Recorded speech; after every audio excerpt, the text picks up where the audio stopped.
Hi guys, welcome back to SimRaid YT. Today we'll be looking at the dungeon map in the Arcane Keep. But first, before we start that off, I thought I'd just show you my Great Hall so you can see where I'm at. Yeah, I'm only a low level to mid, getting closer to the mid level in the game, so my Great Hall is starting to increase in levels, but the most important is to work on accuracy. Now the reason I have the 10-10 down here on the Void Champions is I mostly have Void Champions in my team, so I worked on them first to get them up higher, to give them more accuracy, and I'm working on crit damage as well for them. Okay, so we'll go down into the dungeon, into the Arcane Keep. We'll have a look at this here, what it says for the boss guide. As you can see, he's got his wind slash, attacks all enemies, inflicts 50% less damage. Last stand, places 60% increased defense buff, a 30% increased speed on himself, and almighty immune passive as well, immune to stun, freeze, sleep, provoke, block, active skills, block, passive skills, fear, true fear, petrification. Debuffs also immune to HP exchange effects, HP balancing effects, and cooling down increasing effects. So he's also placed a 30% increased speed and a 60% increased defense on himself. He has 2 minions to help him out. The minions are the side little champions he has. The left one places a 50% decreased attack debuff on your team, and the right one removes all buffs from your champions. So you really want to take them out first as quickly as possible so they're not affecting your boss. Then to defeat this boss, you will need champions that place buffs on allies. Any buffs will do as long as your team can be buffed.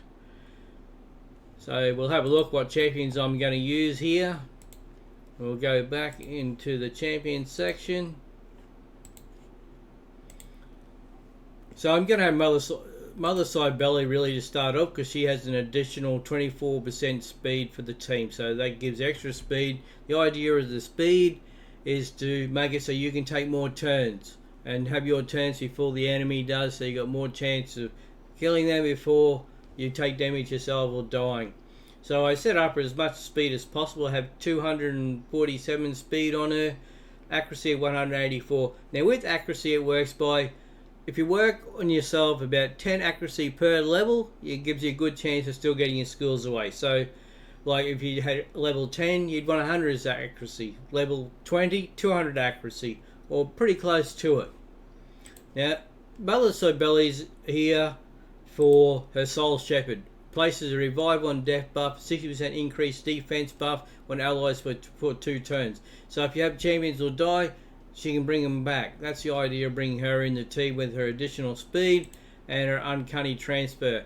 What this is you have a champion which is low in health. You can transfer Mother Cybele's health across to that champion, and then puts a block buff on Mother Cybele to take any damage, so she can re-heal herself to give herself some energy back, health back.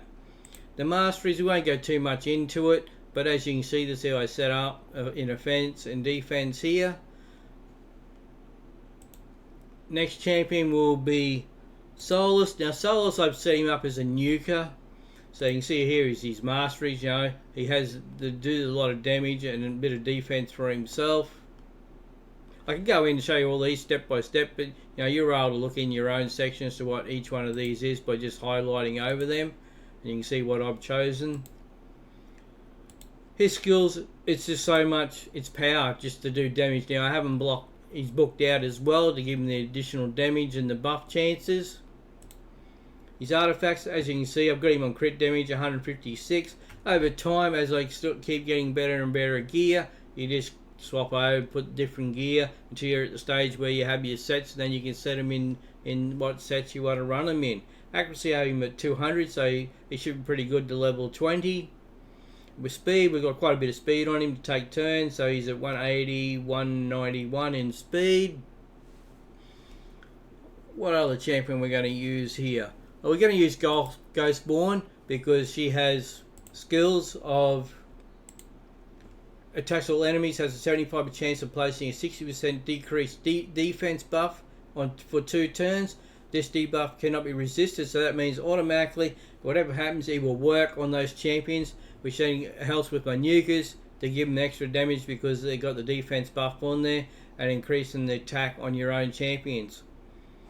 That's the major skill of her. Artifacts, as you can see, I haven't got it really booked out yet, but I've got a lot of speed, so that'll make it that she'll go after my other side belly, and she'll be go before my nuker. So having the extra speed, she goes ahead of the nukers, which gives them, then they'll have the defense buffs up and the extra attacks buff on themselves. Accuracy, not so much. I don't need it because, as you remember, that skill, it's automatically places 100%. You know, they don't get buffed. Can't be resisted. Masteries, where you can see here I've got her in some offense and defense. Our other nukers on the team will be Cold Heart.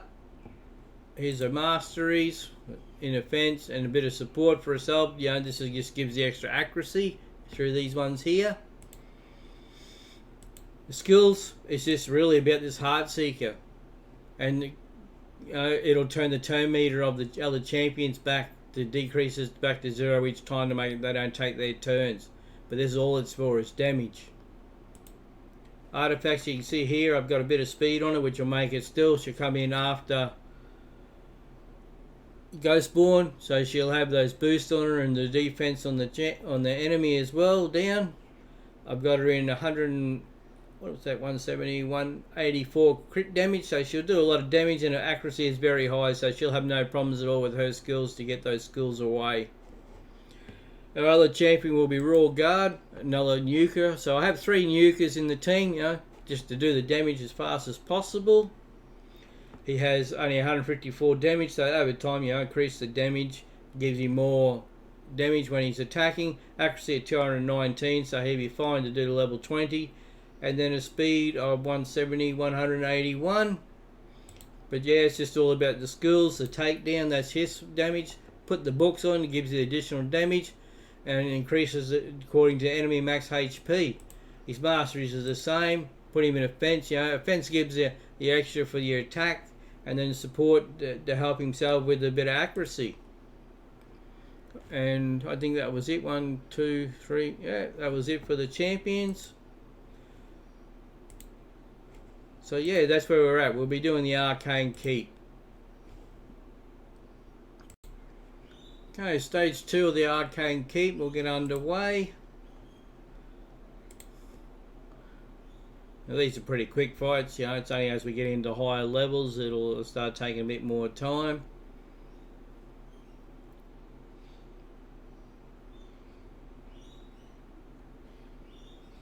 And that's taken care of, and it gives us 1,450 silver. As you increase levels, you get more silver as a reward, and hopefully higher level potions as well. And these potions, we use them to ascend champions in the tavern. So that was Arcane Keep Stage 2. Thank you guys, and we'll see you on the next one.